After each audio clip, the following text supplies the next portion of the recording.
아버지 하나님, 참 오늘도 주님께서 저희를 불러주셔서 주님 앞에 오게 하시니 감사합니다. 하나님께서 저희 마음에 함께 해주십시오. 보이지 않으시나 참으로 살아계신 하나님께서 우리 모든 사람들을 이 시간에 만나주십시오. 하나님께서 스스로 하나님께서 살아계신 것을 드러내시고 우리 안에 하나님이 얼마나 아름다우시고 또 얼마나 좋으신 분인지 가르쳐 주시기를 간절히 구합니다. 보이지 아니하시나 참으로 살아계시고 살아계실 뿐 아니라 온 우주를 지금도 지탱하고 계시고 우리 한 사람 한 사람 생명을 붙잡고 계신 주님께 의탁드립니다. 사람의 말이 아니라 하나님의 말이, 하나님의 말씀이 오늘 이 시간 우리에게 전해지게 하시고 그 가운데서 정말 살아계신 하나님의 음성을 듣는 일이 있게 하여 주시옵소서. 아버지 하나님, 참 우리 가운데 많은 분들은 교회 처음 나온 분도 있고 또 오랫동안 교회를 다니다가 낙망하고 실망하여 또 교회에 나오지 않은 지가 오래된 분들도 있습니다. 진리를 찾아 갈급한 마음으로 나온 자도 있고 참 하나님의 교회를 찾는 자들도 있습니다. 하나님께서 참으로 긍휼을 베풀어 주시사 하나님이 어떤 분이신지 또 하나님이 어떤 뜻을 가지고 계신지 알려주시기를 간절히 기도합니다. 참 세월이 하수상하여 참 어느 쪽으로 흘러갈지 모르며 인생의 파도는 높아지고 갈 길은 먼데 참으로 우리는 지쳤습니다. 방향을 잃어버려서 나침판 없는 배처럼 참으로 삶의 숨바꼭질 속에 다람쥐가 쳇바퀴 돌듯이 그저 돌고 또 돌 뿐입니다. 주님, 주의 말씀 속에서 우리 인생의 진정한 나침판, 진정으로 가야 할 길, 우리 인생의 참 올바른 길을 가르쳐 주십시오. 그래서 우리가 더 이상 방황하지 않도록 도와주십시오. 어디서부터 왔는지 어디로 가는지 알지 못하면서 그저 망망대해를 방향 없이 항해하는 배처럼 낭만 가운데 혼돈 가운데 참으로 살아가지 않도록 도와주십시오. 우리가 어디부터 왔고 어디로 가는지 우리가 왜 가는지 분명히 알며 살아갈 수 있도록 주께서 도우시기를 간절히 기도드립니다. 성도들 가운데 여러 가지 어려움 가운데 주께 간구하는 기도들이 있습니다. 사업의 모든 문제들을 주께 아뢰는 기도가 있습니다. 육신의 연약함과 병든 몸을 주님께 아뢰는 자들이 있습니다. 여러 가지 경제적인 어려움과 자녀 양육의 어려움, 참으로 진로의 어려움 때문에 기도하는 기도들이 있습니다. 주님께서 이 시간에 귀 여시고 들으시기를 원합니다. 항상 우리 기도를 들으시는 줄 믿습니다. 주님께서 이 기도를 들으시고 응답하시기를 간절히 기도드립니다. 오늘도 주님, 저희 자신이 주의 핏값으로 사신 바 되어 주의 것이 되었음을 기억하고 저희와 저희 자신 모든 것이 주의 것임을 고백하는 헌물을 드렸습니다. 주님께서 이 헌금 받으시고 또 하나님이 가장 기뻐하시는 방식대로 이 물질들을 사용하시기를 구합니다. 오늘도 말씀을 주시기를 구합니다. 하나님께서 이 말씀을 해석하여 참으로 전할 때 말씀의 뜻이 분명하게 드러날 수 있도록 허락하여 주옵소서. 예수님의 이름으로 기도합나이다. 아멘. 네, 말씀은 누가복음 23장 33절부터 43절까지의 말씀입니다. 신약 138쪽입니다. 제가 가진 성경으로는 신약 138쪽인데요.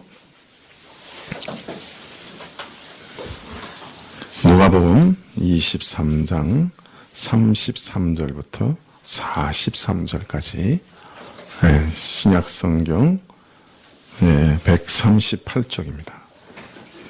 누가복음 23장 33절부터 찾으신 줄 알고 제가 봉독해 드리겠습니다. 헤볼이라 하는 곳에 이르러 거기서 예수를 십자가에 못 박고 두 행악자도 그렇게 하니 하나는 우편에 하나는 좌편에 있더라. 이에 예수께서 가라사대 아버지여 저희를 사하여 주옵소서 자기의 하는 것을 알지 못함이니이다 하시더라. 저희가 그의 옷을 나누어 제비 뽑을세 백성은 서서 구경하며 관원들도 비웃어 가로되 저가 남을 구원하였으니 만일 하나님의 택하신 자 그리스도여든 자기도 구원할지어다 하고 군병들도 희롱하면서 나와 신포도를 주며 가로되 내가 만일 유대인의 왕이거든 내가 너를 구원하라 하더라.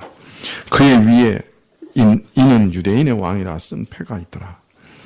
달린 행악자 중 하나는 비방하여 가로되 내가 그리스도가 아니냐 너와 우리를 구원하라 하되 하나는 그 사람을 꾸짖어 가로되 내가 동일한 정죄를 받고서도 하나님을 두려워 아니하느냐 우리는 우리의 행한 일에 상당한 보응을 받는 것이니 이에 당연하거니와 이 사람의 행한 것은 옳지 않은 것이 없느니라 하고 가로되 예수여 당신의 나라에 임하실 때에 나를 생각하소서 하니 예수께서 이르시되 내가 진실로 내게 이르노니 오늘 내가 나와 함께 낙원에 있으리라 하시니라.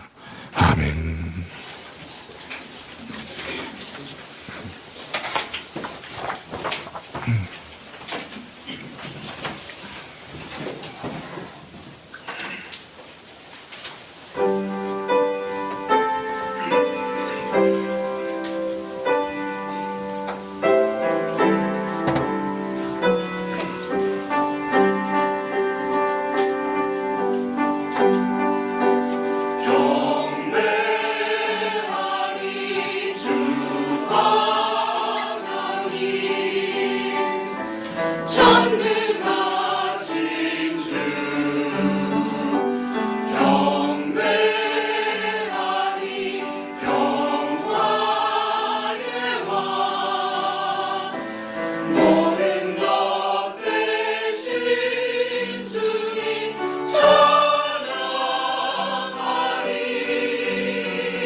네, 감사합니다.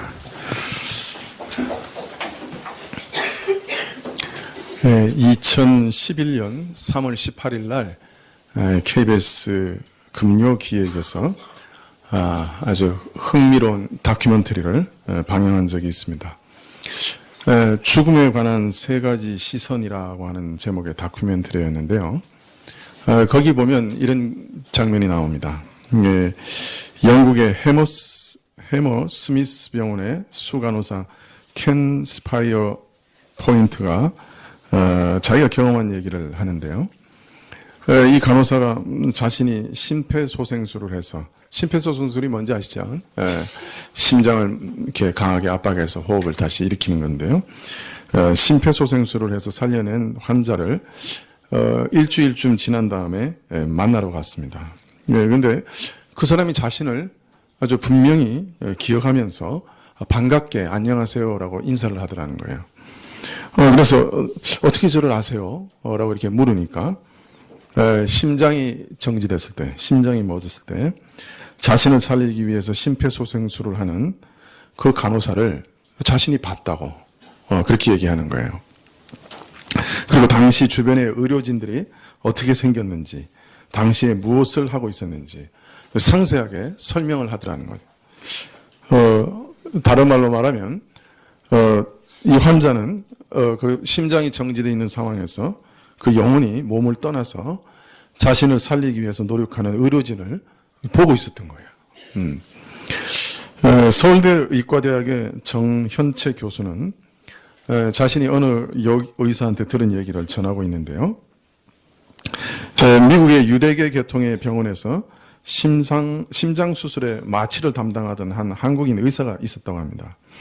근데 이 심장 수술을 담당하는 외과 의사는 이 한국인 의사가 동양인이라고 늘 비하하고 노골적으로 무시를 했대요. 그런데 어느 날 이 외과 의사 자신이 심장이 멎는 응급 상황이 발생했죠. 의료진들이 달려들어서 심폐소생술을 하였지만 반응이 없어 다들 포기하였는데 이 한국인 의사는 이 외과 의사가 자신을 무시하기는 하지만 실력은 매우 뛰어난 사람이라서 어떻게든 포기할 수 없다 생각하고 심폐소생술을 30분이나 계속 시도했다고 합니다. 그러다가 기적적으로 심장이 다시 뛰기 시작했는데 이 의사가 깨어나서 하는 말이 이 심폐소생술을 하는 동안 자신의 영혼이 공중에서 그 장면을 보고 있었다는 거예요. 네, 그리고 미국 의료진들은 흉내만 내었는데 자신이 그렇게 무시한 한국인 의사는 혼신을 다해 자신을 살리려고 하는 것을 지켜보았다고 하면서 감사하다고 그렇게 인사하고 그 이후로는 태도가 180도 달라졌다. 그런 얘기를 들려주고 있습니다. 사실 이런 증언들은 수도 없이 많은데요.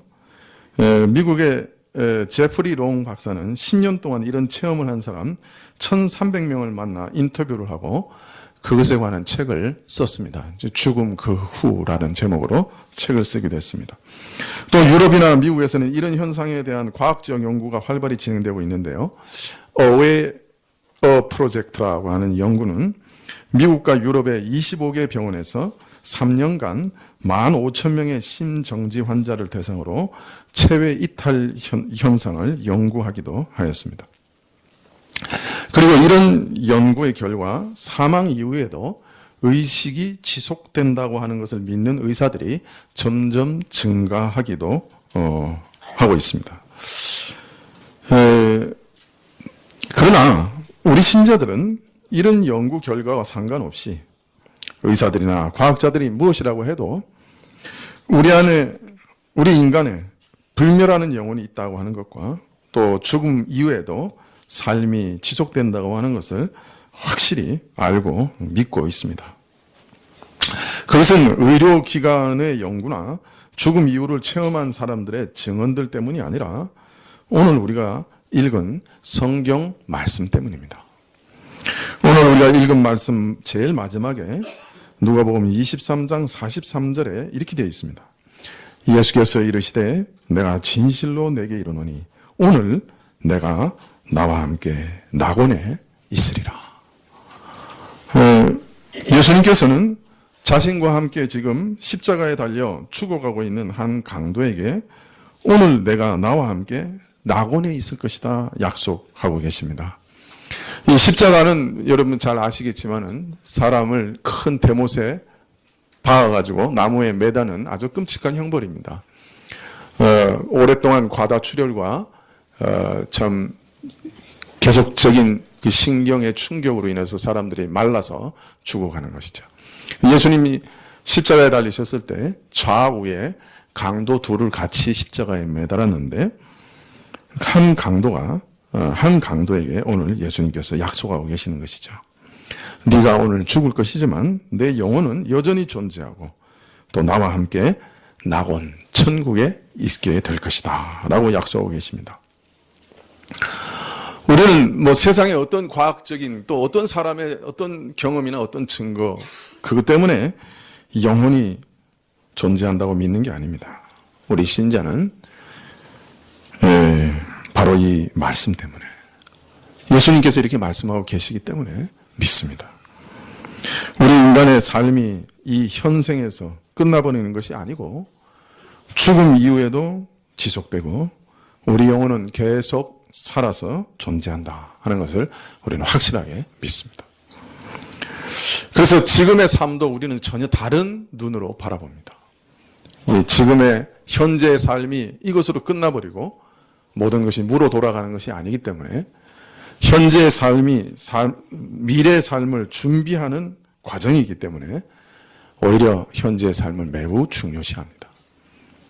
미래를 준비하는 삶이기 때문에 더 노력하고 더 선하고 더 아름답게 살려고 합니다. 미래가 있기 때문에 현세를 아무렇게 사는 게 아니고 미래를 준비하는 과정이기 때문에 현세를 충실하게 살려고 하는 것입니다. 사실 우리가 교회에 나오는 이유는 물론 이 땅에 살면서 올바르게 살기 위해서 또 이 땅에 살면서 하나님의 도움을 받으며 하나님과 함께 살기 위해서 교회에 나옵니다. 그러나 가장 궁극적인 목적은 다음 세상을 준비하기 위해서 교회에 오는 것입니다. 우리 신자들은 과학자들이나 의사들이 연구와 상관없이 저들이 무엇이라고 하든지 앞으로 어떤 저들의 연구와 이론이 발전하든지 상관없이 오직 예수님이 영혼과 죽음 이후의 세계가 있다고 하시니 우리는 그것이 존재하는 줄 믿습니다. 왜냐하면 예수님이야말로 가장 신뢰할 만한 분이기 때문입니다. 예수님 말씀 중에는 틀린 것이 하나도 없습니다. 예수님이 예언하신 말씀 중에는 모두 다 이루어지고 있습니다. 그분의 예언은. 예수님은 사실 하나님의 아들이셨습니다. 하나님의 아들로서 이 땅에 오셨던 분입니다. 하늘의 모든 비밀을 그래서 참으로 알고 계시고 우리에게 하늘의 비밀을 알려주신 분입니다. 예수님이 하신 말씀을 참으로 열린 마음으로 읽는 사람들은 예수님이 말씀하신 모든 것이 참되다 하는 것을 깨닫게 됩니다. 이것이 진리구나 하는 것을 깨닫게 됩니다. 예수님께서 먼저 우리 인간의 양심에 대해서 말씀하시는 것을 읽어보면 이것이 참 진리다. 그렇게 우리가 깨달을 수 있습니다. 예수님은 여인을 보고 음욕을 품는 자마다 마음에 이미 간음하였다라고 말씀하십니다. 육체적으로 간음하지 않았다 하여도 모든 간음은 마음에서부터 시작되므로 마음으로 음욕을 품는 것은 이미 간음죄를 범한 것이라 이렇게 가르치시는 거죠. 사람을 미워하면 이미 살인죄를 범한 것이라고 가르치십니다. 왜냐하면 모든 살인은 미워하는 마음에서부터 시작되기 때문이죠. 우리 양심은 이런 말씀을 들을 때 이 말씀이 참 옳다 이렇게 깨닫게 됩니다. 참 예수님의 말씀이 내 양심에도 이거 참 합당한 말씀이라고 읽힌다. 이건 진리다. 이렇게 깨닫게 되는 것이죠. 예수님께서는 우리 인간의 모든 불행에 대해서 그 모든 불행은 바로 죄와 특별히 우리 안에 있는 무서운 이기적 욕망, 자기 중심주의에서부터 비롯된다. 그렇게 말씀합니다. 우리의 모든 불행은 사실은 우리 지독한 이기적 욕망에서부터 시작된다. 그렇게 가르치십니다. 우리가 이런 마음에 아주 참 지독한 이기적인 욕망에 휘둘리는 한 우리 마음은 항상 지옥을 경험한다. 우리 마음은 거대한 욕망의 불꽃 가운데 단 한순간도 편히 쉬지 못하며 목말라 하고 고민합니다. 이게 너무 목마른데 시원케 해줄 생수가 없어요. 그래서 여기서 조금 저기서 조금 스스로 우물을 파서 그 목마름을 해소해 보려고 하지만 우리가 파는 우물들은 다 썩은 우물이요, 물을 저축치 못하는 터진 웅덩이에 불과합니다. 먹어도 끝없이 목마른 깊은 욕구 앞에 우리는 사실 스스로 속수무책인 것을 압니다. 알지만 지금 당장 한 방울이라도 내 혀에 찍어 먹지 않으면 도저히 견딜 수 없기 때문에 찍어 먹고 또 찍어 먹지만, 그러나 먹어도 혀 하나를 시원케 하지 못합니다. 원만한 사람들은 이런 물 한 방울로는, 이 세상의 물 한 방울로는 자신의 무한한 욕구가 채워지지 않는다는 것을 다 알지만 사실은 다른 방법이 없어요. 그래서 지금 당장 입을 시원케 하지 않으면 죽을 것 같으니까 그 일평생 그 물 한 방울 구하기 위해서, 자신의 목마름을 해결해 줄 그 물 한 방울 구하기 위해서 끊임없는 갈등과 다툼 가운데 서로 죽이고 빼앗고 싸우고 미워하고 원망하며 일생을 보냅니다. 그 영혼이 무서운 갈등 가운데 지옥과 같이 살아가지요. 사람들의 마음에 평화가 없습니다. 사람들의 마음을 열어보면 지옥입니다. 인간 본질에 대해서 가장 깊고 올바른 통찰이 사실 이 성경 말씀 안에 있습니다.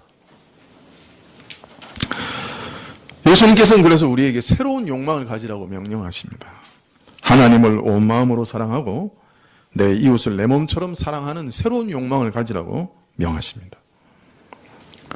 인간은 욕망이 없이는 못 살아갑니다. 그런데 그 욕망이 다른 방향으로 움직여야 돼요. 하나님을 사랑하고 이웃을 사랑하고자 하는 욕망으로 움직여야 돼요. 예수님의 이 명령, 이 계명 앞에 진지하게 자신을 비추어 본 사람은 자신이 얼마나 부패한 사람인가, 얼마나 이기적인 사람인가, 얼마나 하나님을 미워하고 얼마나 이웃을 미워하는가 하는 것을 발견하게 됩니다. 하나님을 온 마음과 온 뜻과 온 힘과 온 정성을 다해 사랑하고 이웃을 내 몸처럼 사랑하라. 그 계명 앞에 서 보면 자신이 누군지 깨닫게 됩니다. 예수님은 이런 명령을 우리에게 주셨지만 동시에 우리가 이미 부패하고 우리 마음이 이미 썩어서 우리 자신 스스로의 능력으로는 하나님을 사랑하고 이웃을 사랑할 수 없는 사람들이다. 전혀 사랑할 수 없는 무능한 사람들이다 하는 것을 또한 가르치십니다. 그래서 인간은 이러한 모든 죄를 용서받을 필요가 있고, 또 인간은 마치 죽었다가 다시 사는 것처럼 성령으로 새롭게 거듭나야만 비로소 하나님을 사랑하고 이웃을 사랑할 수 있다고 분명히 가르치십니다. 이 말씀을 우리 마음에 비추어 볼 때, 참 예수님 말씀이 맞다. 나는 참 죽었다가 다시 깨어나는 일이 없으면 하나님을 사랑하고 이웃을 내 몸처럼 사랑할 수 없는 사람이다 하는 것을 발견하게 됩니다. 그래서 예수님의 말씀이 참 진리구나, 그리고 나는 죄인이구나 하는 것을 발견하게 되죠. 예수님께서는 이런 죄인들에게 참된 생수를 약속하십니다. 자신을 믿는 모든 사람들에게 죄사함의 시원한 생수를 약속하십니다.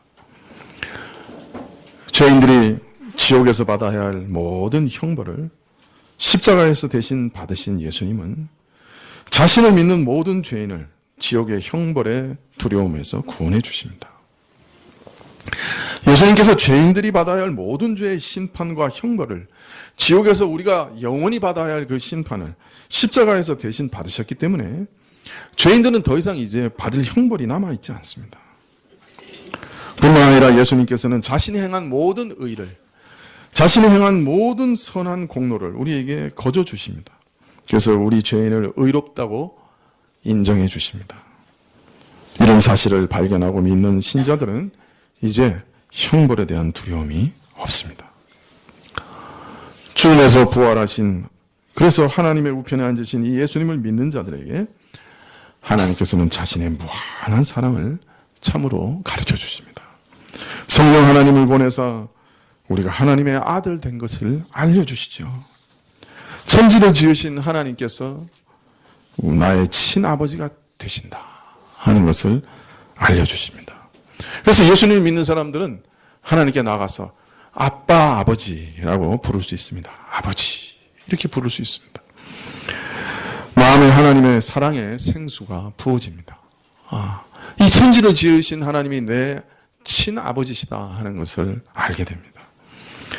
우리의 목마름이 비로소 해소되기 시작합니다. 우리 안에 있는 무한한 욕구가 하나님의 무한한 사랑으로 채워지기 시작합니다. 그 결과 신자는 비로소 하나님을 사랑하고 이웃을 사랑할 힘을 얻게 됩니다. 사실 신자들은 자신의 삶 속에서 이것을 직접 경험하기 때문에 예수님의 모든 약속과 말씀이 진실되고 참되다고 하는 것을 믿게 되는 겁니다. 예수님 믿으면 참 이상해요. 그 어떤 것으로도 무마되지 않는 우리 양심의 정죄에서 우리가 자유롭게 됩니다. 모든 형벌의 두려움에서, 그리고 죽음의 공포에서 벗어나게 됩니다. 저희 집 얘기를 해서 죄송합니다만, 저희 장모님이 사실 지금 산소호흡기를 이렇게 끼고 계시는데, 제가 아무래도 확인하고 싶어서 여쭤봤어요. 정말 천국에 가실 수 있겠습니까? 예수님을 믿으십니까? 아주 단호하게, 난 천국에 있는 것을 믿으며 예수님이 나를 위해 죽으신 것을 난 믿는다. 나는 오직 예수님만 의지하고 지금까지 내가 40년간 교회 다니고 많은 일을 했지만 나는 결코 그 어떤 것도 의지하지 않는다. 내가 40년간 신앙생활 한 것도 의지하지 않고 오직 예수님이 나를 구원하시는 줄 믿는다. 아주 평안하세요. 오히려 제발 생명을 연장시키지 말고 나를 좀 천국에 빨리 보내달라. 그렇게까지 요구를 하세요. 죽음의 공포를 이기게 돼요. 하나님의 사랑을 확신하기 때문에 삶 속에서 이전에 없었던 이웃에 대한 사랑을 발견하게 됩니다. 그리고 그것을 실천하게 됩니다. 바로 예수님의 말씀이 우리 안에 진실이라고 하는 사실로, 진실이라고 하는 것이 뚜렷하게 드러나기 때문에 예수님 말씀 참 내게 있어서도 진리구나 하는 것을 확인하게 되죠. 예수님은 이러한 복음이 예루살렘으로부터 시작해서 온 세상 모든 족속에게 전파될 것이라고 미리 예언하셨고, 또 그 약속이 지금 거의 이루어지는 것을 우리 눈으로 보고 있습니다. 이 복음이 전 세계의 모든 족속에게 한 번 이상 전파되고 있는 것이 사실입니다. 그래서 우리는 예수님을 누구보다도 신뢰하고 믿습니다. 이분의 인격을 신뢰하고 이분의 말을 신뢰합니다. 이분이 정말 우리 방황하는 인생 가운데 진정한 길을 제시하시는 분이신 것을 우리는 믿습니다. 그리고 이분의 사랑을 더 경험하고 이분을 더 알기 위해서 우리는 교회에서 날마다 말씀을 배웁니다. 자, 이제 마지막으로 예수님을 믿는다고 하는 것이 무엇인가 하는 것을 좀 살펴보면 좋겠습니다. 오늘 본문에서 십자가에 달린 한 강도는 참 아슬아슬하게 구원을 얻습니다. 그는 바로 죽음 직전에 구원을 얻습니다.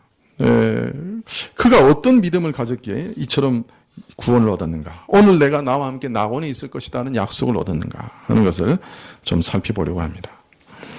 오늘 누가복음 23장 41절에 보면 이 강도가 고백하는 말이 나옵니다.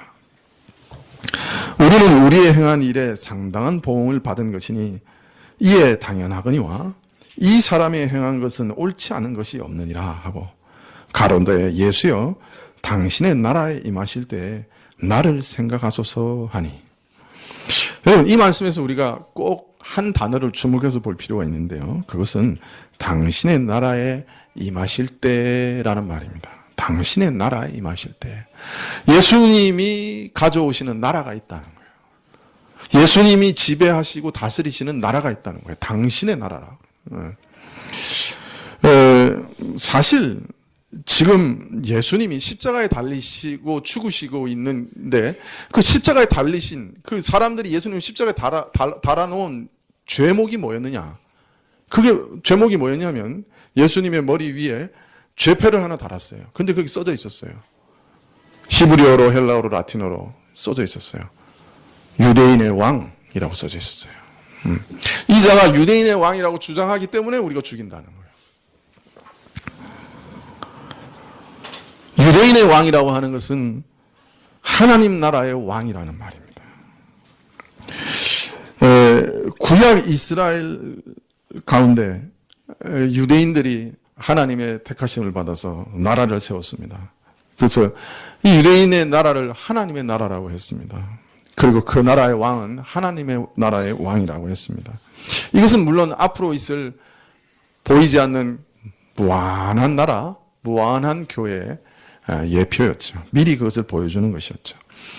그래서 앞으로 하나님이 다스리시는 하나님의 나라가 이 땅에 편만하게 이루어질 것이고 그 나라의 왕이 오실 것이다. 그분을 유대인의 왕이라고 했습니다.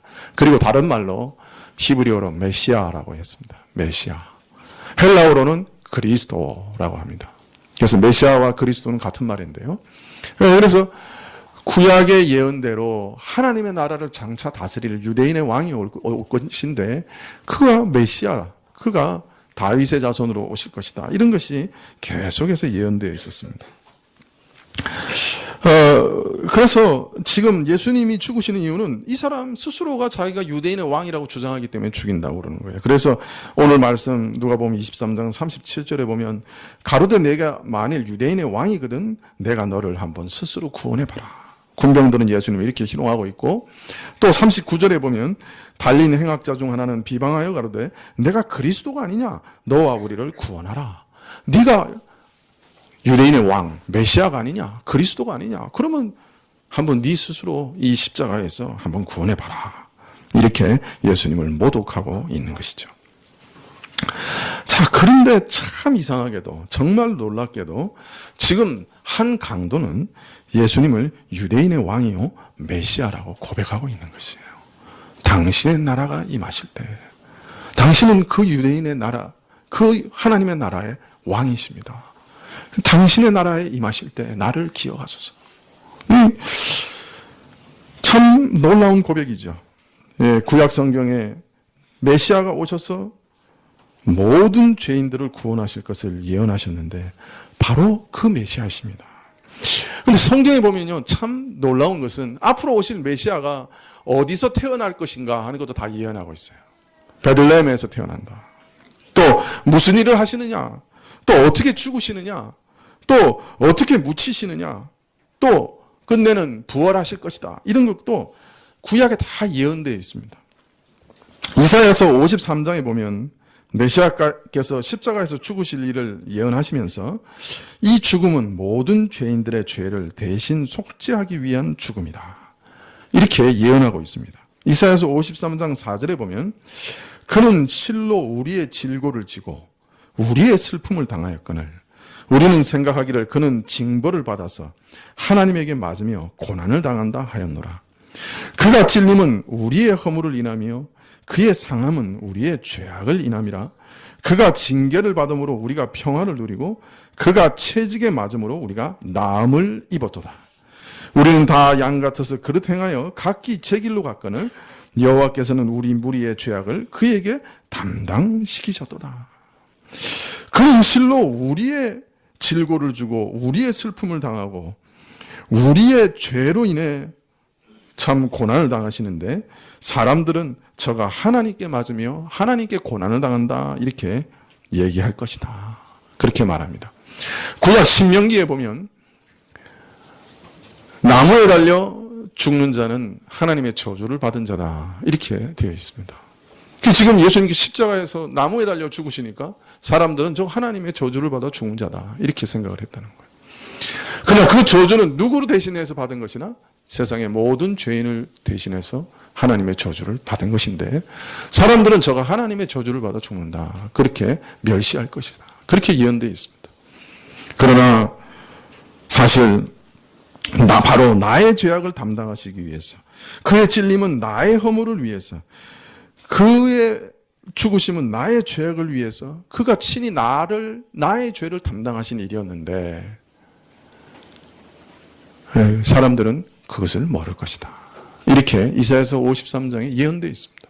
그 예언대로 예수님 지금 십자가에서 죽으시는 것이죠. 구약에 보면 이런 직접적인 예언만 수백 군데가 넘습니다. 간접적인 예언, 이런 모형, 이런 것은 구약 전체가 다 예언이라고 해도 틀린 말이 아닙니다. 오늘 누가복음 23장 34절에 보면 이에 예수께서 가라사대 아버지여 저희를 사하여 주옵소서 자기의 하는 것을 알지 못함이니라 하시더라. 저희가 그의 옷을 나눠 제비 뽑을세. 여기 보면 저희가 그의 옷을 나눠 제비 뽑았다 그런 말씀이 나옵니다. 예수님을 십자가에 못 박을 때 예수님의 옷이 상당히 비싼 옷이었어요. 헤롯 대왕이 예수님을 놀리기 위해서 그 왕이 입을 수 있는 옷을 입혔습니다. 그렇기 때문에 상당히 고가였죠. 그래서 예수님의 옷을 나눠서 제비 뽑았다. 그렇게 오늘 말씀에 들어 있습니다. 자, 그런데 이 병행 구절인 요한복음 19장 23절에 보면 이 나눠서 제비 뽑았다는 말이 무슨 말인지 자세한 설명이 나옵니다. 군병들이 예수를 십자가에 못 박고 그의 옷을 취하여 네 깃으로 나눠 각각 한 깃씩 얻고 속옷도 취하니 이 속옷은 호지 아니하고 위에서부터 통으로 짠 것이라. 군병들이 서로 말하되 이것을 찢지 말고 누가 얻나 제비 뽑자 하니 이는 성경에 저희가 내 옷을 나누고 내 옷을 제비 뽑나이다 한 것을 응하게 하려 함이라. 예수님의 겉옷은 넷으로 나눠서 군병들이 나눠 가졌습니다.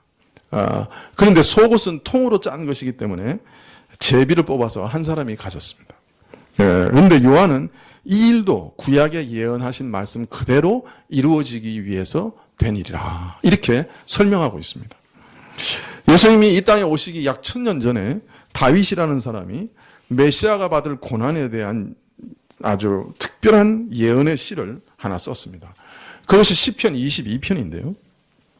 메시아가 사람들의 비방과 회방, 조롱과 모욕을 받아서 마치 벌레와 같이 취급을 받을 것을 예언하면서 그 고통과 고난의 처절함을 서술하되 시편 22편 14절 같은 경우에 보면 나는 물같이 녹아 쏟아졌으며 내 모든 뼈는 어그러졌으며 내 마음은 초밀 같아서 내 속에서 녹았으며. 사실 이 십자가라고 하는 형벌은 양팔과 다리를 못으로 꿰뚫어서 나무에 매다는 것이기 때문에 손에 힘을 주면 전기 충격 같은 충격이 등에 몰려 갑니다. 그래서 손에 힘을 줄 수 없어서 다리에 힘을 주면 다리에서 또 전기 충격 같은 게 올라오는 거죠. 그래서 계속해서 손에도 힘을 주지 못하고 다리에도 힘을 주지 못하면서 뼈가 다 어그러지는 그런 형벌인데요. 오늘 시편 22편 14절에 보면 내 모든 뼈가 어그러졌으며 이렇게 말하고 있습니다. 시편 22편 15절에 보면 내 힘이 말라 질그릇 조각 같고 내 입천장은 말라 내 혀가 이틀에 붙었나이다. 이 십자가는 태양에 사람을 말려 죽이는 형벌이에요. 그러니까 목말라서 죽는 거죠. 사실 피가 다 흘러가면서 과다출혈로 극심한 목마름 가운데 죽어갑니다. 그 혀가 이틀에 붙었다. 너무 말라가지고 그렇게 얘기하고 있죠. 나를 사망의 진토에 두셨다. 개들이 나를 에워쌌으며 악한 무리가 나를 둘러 내 수족을 찔렀다. 그 십자가에 못 박는 것을 그대로 얘기하고 있습니다. 내가 내 모든 뼈를 셀 수 있나이다. 저희가 나를 주목하여 보고서 내 겉옷을 나누며 속옷을 제비 뽑았나이다. 내 겉옷을 나누고 속옷을 제비 뽑았나이다. 1000년 전에 다윗이 쓴 시에 나와 있는 장면입니다. 마치 예수님께서 십자가에 달려 계시는 것을 눈으로 보면서 시를 쓴 것 같은 그런 내용이 거기 적혀 있습니다. 저는 이런 거 보면서 처음에 그 성경을 읽을 때 어떻게 생각했냐면, 야, 이건 누가 예수님이 십자가에 달리실 거 미리 다 이렇게 예상해서 예언해서 하는 시가 아니고 예수님 십자가 달리신 다음에 누가 써서 넣었구나, 시편에. 그렇게 생각했어요. 근데 이 사해라고 이스라엘에 있는 그 바다가 있는데 그 주변에 동굴이 굉장히 많은데 그 몇십 년 전에 동굴에 어떤 목동이 양을 잃어버렸어요. 그래가지고 그 양을 아무리 찾아도 없으니까 혹시 동굴 속에 들어갔나 싶어가지고 절벽에 있는 동굴에다가 돌을 던졌어요. 그러면 이제 돌이 날아가서 양을 맞으면 뭐 양이 소리를 지르면 이제 동굴에 들어가서 찾으러 가려고 그랬던 거죠. 근데 양 소리는 안 나고 뭐가 쨍그랑 소리가 나는 거예요. 그래서 들어가 보니까 항아리 속에 엽전들이 가득하고 거기 보니까 뭔가 써져 있는 두루마리가 있는 거예요. 그것을 꺼내가지고 고고학자들이 이렇게 가져다 줬는데 그 동전들을 보니까 예수님이 이 땅에 오시기 70년 전부터 150년 전 사이에 동전들이에요. 그리고 거기 성경이 있는데 구약 성경이 두루마리로 탁 발견이 됐어요. 여러 가지 조사를 해보니까 최소한 예수님이 이 땅에 오시기 70년 전에는 있었던 성경들이다. 보통 한 150년 전 거다, 이렇게 생각하는 것이죠. 이런 시편이 다 예수님이 이 땅에 오시기 전에 이미 기록돼서 우리에게 예언으로 주어져 있었던 거예요. 어떤 분들은 좀 신이 어디냐, 성경에 말씀하셔서 하나님이 어디 계시냐, 이렇게 냉소하는 분들도 있습니다. 하나님은 뭐라고 말씀하시냐면 내가 살아있다는 증거를 너희 눈앞에 내가 너에게 보여주고 있다. 그래서 뭐냐, 이 천지 만물이 바로 하나님이 살아계시는 증거다. 천지 만물을 보면 하나님의 신성과 능력과 위엄을 볼 수 있다는 거예요. 하나님이 이 천지 만물을 만드셨으니까 이 만드신 분은 보이지 않는 영이시니까 안 보이시지만 그가 만드신 이 만물을 통해서 하나님이 여기 계시는구나, 이걸 만드신 분은 정말 존재하시겠구나, 나는 도대체 어디서부터 왔을까, 그 질문하게 돼 있다는 거예요. 이거 누가 만들었을까, 그 생각하게 돼 있다는 거예요. 이 천지 만물을 보면 하나님이 살아계신 것을 알 수 있다. 그래서 나중에 하나님 앞에 가서 나는 하나님이 살아계신 것을 못 봐서 몰라서 못 믿었습니다 라고 말 못한다는 거예요. 핑계를 못 댄다는 거예요. 왜? 맨날 눈으로 봤는데 저 하늘의 별과 이 땅의 모든 산맥과 강과 바다를 눈으로 보면서 이걸 누가 만드셨을까라고 질문하지 않았다는 건 말이 안 된다는 거예요. 근데 그래도 사람들은 못 믿으니까 또 누군가는 신이라는 건 있겠지 생각하면서 자기가 생각하는 온갖 이상한 신들 자꾸 만들어내니까 하나님께서 한 민족을 택하셔서 책을 하나 남기셨어요. 그 속에 자신이 살아있다고 하는 것을 증거하는 독특한 증거를 남기셨는데 그건 뭐냐면 바로 예언이에요. 다른 모든 세상의 종교는, 거의 모든 종교는 종교의 창시자가 글을 남기면 그게 경전이 됩니다. 그런데 이 성경은 이상하게도 이 기독교의 창시자인 그리스도가 오신 이후에 남긴 성경을 신약이라고 하고 그분이 오시기 이전에 약 2000년 동안 기록되어 있는 글을 구약이라고 합니다. 그러니까 종교를 만든 창시자가 오기 전부터 이미 경전이 있었어요. 2000년 동안이나 있었어요. 그런데 그 경전에는 앞으로 메시아 그리스도가 오시는데 어떤 분이시고 어떤 일을 하실 것이고 왜 오시느냐 하는 그 예언이 가득 기록되어 있었어요. 최소한 직접적인 예언이 이것처럼 예수님이 그 십자가에 달리셔가지고 야, 내 옷을 너희가 나눠가지고 속옷은 제비 뽑으라 그렇게 얘기할 수도 없을 거 아니에요. 그런데 그런 상황, 그런데 그 사실을 1000년 전에 이미 기록하고 계시는 거예요. 그런 직접적인 예언이 360군데 이상 있습니다. 구약에. 자, 그런데 왜 이런 예언을 미리 주셨느냐 하는 거예요. 이 예언들은 그냥 보통 예언들이 아닙니다. 그냥 앞날에 무슨 일이 있을 것이다 하고 내다보고 쓴 게 아니에요. 사실은 하나님께서 앞으로 내가 이런 일을 하겠다고 하는 역사 계획을, 자신의 역사에 대한 청사진을 미리 밝히신 겁니다. 그래서 선지자에게 준 거예요. 자기 역사 계획을 선지자에게 준 거예요. 그리고 그 역사 계획대로 그대로 이루어 가시고 있는 거예요. 그래서 하나님께서는 이 성경을 통해서 자신이 살아계신 것을 증거하고 있어요. 성경을 통해서 자신이 온 세상의 역사를 주관하는 참 신이라고 하는 것을 증거하고 계시는 거예요. 예언을 먼저 주시고 그 예언을 그대로 이루시고, 그래서 예수님의 생애 가운데 최고로 그 예언들이 가장 많이 이루어집니다. 그래서 예수님이 바로 하나님이 계획하신 인류의 구원자, 메시아다 하는 것을 성경이 증거하고 있는 것이죠. 동시에 예수님을 보내신 그 하나님이 온 우주의 참된 통치자고 역사의 주인이다. 역사를 계획하시고 그 역사를 그대로 이루어 가실 능력이 있으신 참신이다 하는 것을 증거하고 계세요. 그래서 예로부터 성경을 참으로 자세히 읽고 깨달은 사람들은 성경에 하나님이 살아계신 증거가 있다. 다 그렇게 얘기했습니다. 하나님은 온 세상 만물에 하나님이 살아계신 것을 보여주고 계실 뿐 아니라 사실 성경이라고 하는 한 책을 통해 자신이 살아계신 참신이다고 하는 것을 증거하고 계시는 거예요. 그리고 자신이 누구시고 자신의 성품이 어떤 분이시다 하는 것을 가르쳐주고 계십니다. 기독교가 증거 없는, 보이지 않는 하나님을 그냥 무턱대고 믿으라, 그 말 하는 종교가 아니에요. 많은 증거가 여기 있어요. 객관적이라고 말할 수 있을 만한 증거들이 여기 있는 거예요. 그래서 믿는 거예요. 예수님께서 복음이 어떤 방식으로 전파될 것이다, 그 예언대로 다 이루어졌어요. 마지막 하나 딱 남은 거 있어요. 이제는 예수님께서 다시 오실 것이다 라고 하는 예언만 아직 성취되지 않고 있어요.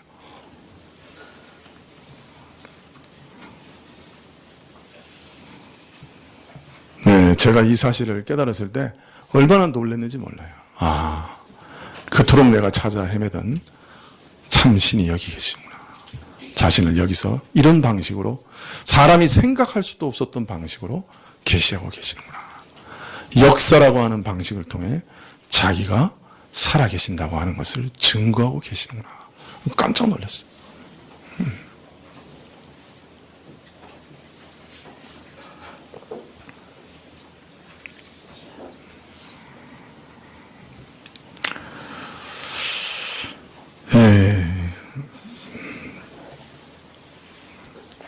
예언이라는 방식을 통해 예수님이 우리를 위한 참 구세주시다, 참 메시아다 하는 것을 알리실 뿐 아니라 역으로 예수님을 보내신 그 하나님이 온 우주의 역사를 주관하시고 그 뜻대로 움직이시는 참 신이다 하는 것을 말씀하고 계시는 거예요.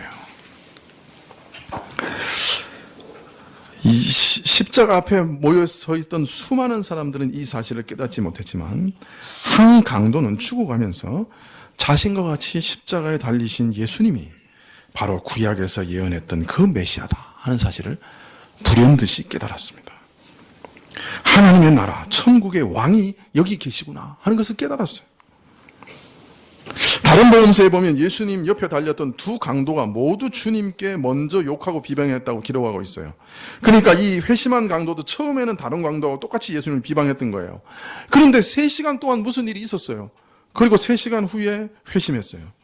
3시간 동안 주님을 지켜보면서 이분이 그 나라의 왕이시네 라고 하는 것을 깨달았어요. 어떻게 깨달았을까요?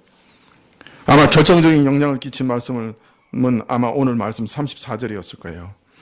이에 예수께서 가라사대 아버지여 저희를 사하여 주옵소서. 자기의 하는 것을 알지 못함이니이다. 자신이 그렇게 모독하고 침뱉고 치욕을 안기고 십자가에 못 박은 그들을 위해 예수님이 하나님께 간절히 기도하십니다. 저들을 용서해 주십시오. 저들이 지금 자기가 하는 일을 알지 못하니 용서해 주십시오. 그렇게 기도합니다. 참 우리가 누구에게 참 억울한 일을 하나 당하면 밤잠을 못 자죠. 어떤 때는 평생 원수가 되죠. 용서하고 싶지 않죠. 여러분 지금도 누군가 이름만 생각 떠올리면 마음에서 미움이 막 복받아치고 그냥 이빨이 바닥바닥 갈리는 그런 사람 혹시 있을지도 몰라요. 근데 자신을 지금 모독하고 욕하고 죽이는 그 사람들을 위해서 하나님께 간절히 기도하고 계시는 거예요. 저들을 용서해 주십시오. 저들이 자기들이 하는 일이 정말 무슨 짓인지도 모릅니다. 용서해 주십시오. 참 그 모습이, 그 온유한 모습이 주님을 죽이려고 악바리처럼 달려드는 인간들의 그 악마성과 너무 대조되어서 그 강도는 깜짝 놀랐는지도 몰라요. 이 사람은 누군가? 이 사람은 누군가? 그러면서 그 백성들이 네가 유대인의 왕이냐? 네가 그리스도이면 십자가에서 한번 내려와 봐라. 그렇게 외치는 그 말이, 그 조롱의 음성이 오히려 하나님의 음성으로 들렸는지도 몰라요. 이가 바로 하나님의 아들이라. 이가 바로 메시아라. 이렇게 들렸는지도 몰라요. 마지막 순간에 그 강도가 이 사실을 발견하고 구약이 그토록 기다리며 예언했던 메시아시다 하는 사실을 희미하게나마 깨달아서 주의 나라에 임하시거든 하고 말하게 된 거예요. 마지막으로 이 강도는 이 깨달음 가운데 자기 자신을 예수님께 맡깁니다. 가로되 예수여 당신의 나라에 임하실 때 나를 생각하소서. 여기서 생각하소서라고 우리말은 번역했는데 정확한 말은 기억하소서라는 말입니다. 나를 기억하소서. 나를 기억하소서. 강도는 자신의 앞날을 예수님께 맡깁니다. 자신의 운명을 예수님의 선하신 뜻에 맡깁니다. 자신을 모욕하는 자를 위해 용서해달라고 기도하시는 예수님의 용서의 사랑에 자신을 맡깁니다. 나를 기억해 주소서. 나도 똑같이 용서해 주소서. 나를 기억해 주소서. 여러분, 이걸 성경에서는 믿음이라고 얘기합니다. 믿음이라고 말할 때 우리는 어떤 사실을 믿는다 이렇게 자꾸 생각하는데 성경에서 믿음이라고 하는 것은 예수님을 믿고 자신을 맡기는 것을 믿음이라고 합니다. 나를 기억해 주소서라는 것이 믿음입니다. 나를 기억해 주소서. 예수님께 자신의 운명을 맡기는 것. 예수님을 의지하고 예수님의 그 손에, 그의 선하신 성품에, 그의 선의에 자신을 맡기는 것. 이걸 성경은 믿음이라고 말합니다. 그래서 예수님을 믿으면 구원을 얻는다. 예수님을 믿으면 모든 죄가 사함을 받는다. 그 말은 이 말입니다. 자신을 맡기는 것이. 이 강도는 십자가에 달리기 전에 직업이 뭐였어요? 강도였어요. 그 직업이 강도였어요. 그가 하는 일은 훔치고 빼앗고 죽이는 것밖에 없었어요. 그래서 십자가에 달리기 전까지 하나님이 받으실 만한 아무 선함도 없었어요. 찾아볼래 하다 찾아볼 게 없었어요. 하나님께 내놓을 만한 게 없었어요. 예수님 믿은 다음에 아무것도 선한 일을 못했어요. 왜? 바로 죽었어요. 바로 죽어버렸어요. 그러나 강도는 구원받았어요. 예수님께서 저희 모든 죄를 대신하여 형벌 받으셨기 때문에 저희 모든 죄가 용서받았어요. 구원은 내 안에서 무언가로 만들어지는 게 아니에요. 구원은 내 바깥에서 만들어진 일이에요. 구원은 내 밖에서 일어난 일이에요. 밖에서 일어난 일을 내가 그냥 받아들이는 것 뿐이에요. 구원은 내 안에서 뭔가 먼저 일어나는 게 아니에요. 만일 내 안에서 뭔가 이루어져서 내가 구원을 받아야 된다 그러면 구원받은 사람이 아마 없을 거예요. 구원받을 만한 조건을 갖출 사람이 아마 없을 거예요. 아마 구원받을 만한 어떤 자격을 갖출 사람이 아무도 없을 거예요. 그러나 구원은 우리 바깥에서 이루어지는 일이에요. 예수님 안에서 이루어지는 일이에요. 예수님이 내가 받아야 할 지옥의 형벌을 다 받으신 거예요. 예수님이 행하신 그 모든 선행과 의로움을 우리에게 선물로 공짜로 주신 거예요. 그래서 우리는 그냥 구원을 얻는 거예요.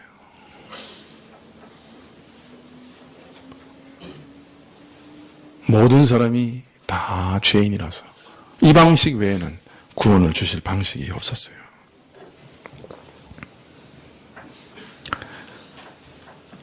네, 여러분, 그래서 기독교는 구원을 향해서 달려가는 종교가 아니에요. 기독교는 구원을 받고 시작하는 종교예요. 네, 구원으로부터 시작하는 종교예요. 거기서부터 시작하는 거예요. 여러분, 이 순간에 구원을 받으실 수 있어요.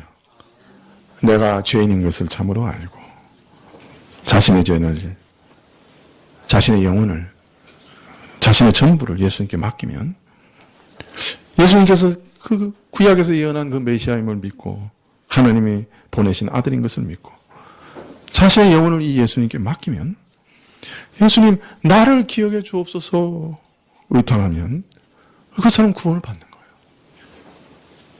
거예요. 그런 사람에게는 하나님께서 새로운 성령을 보내셔서 새로운 마음을 주시고 새로운 욕구를 주셔서 새로운 일을 시작하게 하세요. 그분이 하신. 지금 그러한 일을 경험하실 수 있어요. 여러분, 이 기회를 놓치지 마시기를 바랍니다. 여러분 마음에서, 여러분 입술로 기도하시기 바랍니다. 나를 기억하옵소서. 여러분 자신을 주님께 맡기시는 여러분 다 되시기를 축원합니다. 기도하시겠습니다.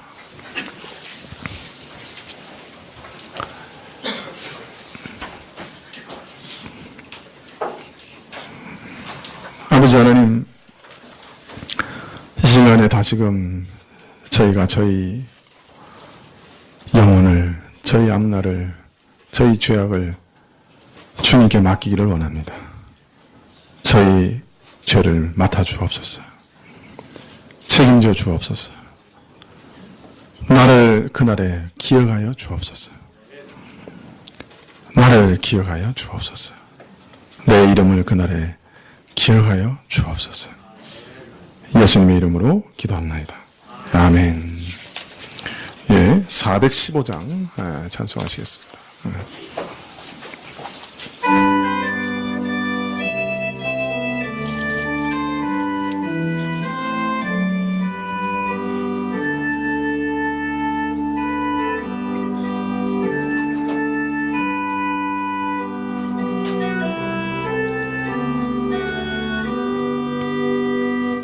주 없이 살 수 없네 죄인의 구주여 그 귀한 보배 피로 날 구속하시니 구주의 사랑으로 흘리신 보혈이 내 소망 나의 위로 내 영광 됩니다. 주 없이 살 수 없네 나 혼자 못 서리 힘없고 부족하며 지혜도 없으니 내 주는 나의 생명 또 나의 힘이라 주님을 의지하여 지혜를 얻으리 주 없이 살 수 없네 내 주는 아신다 내 영의 깊은 간구 마음의 소원을 주밖에 나의 마음을 네 알아주리요 내 마음을 위로하사 평온케 하시네 주 없이 살 수 없네 세월이 흐르고 이 깊은 고독 속에 내 생명 끝나도 사나운 풍랑일 때 날 지켜주시고 내 곁에 계신 주님 힘이 되시네 3절입니다 주 없이 살 수 없네 내 주는 아신다 내 영의 깊은 권고 마음의 소원을 주밖에 나의 마음을 네 알아주리요 내 마음을 위로하사 평온케 하시네 주 없이 살 수 없네 세월이 흐르고 이 깊은 고독 속에 내 생명 끝나도 사나운 풍랑일 때 날 지켜주시고 내 곁에 계신 주님 늘 힘이 되시네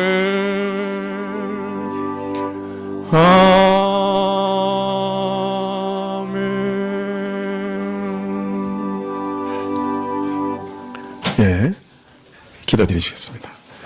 지금은 우리 주 예수 그리스도의 은혜와 하나님 아버지의 그 크신 사랑과 이 은혜와 사랑을 깨닫게 하시고 누리게 하시는 성령님의 교통하시고 역사하심이 주여 나를 기억하옵소서 나를 기억하옵소서 마음에서 부르짖으며 예수님께 그 마음을 드리는 머리 숙인 주의 백성들을 위해 지금부터 영원까지 함께 계실지어다. 아멘. 아멘.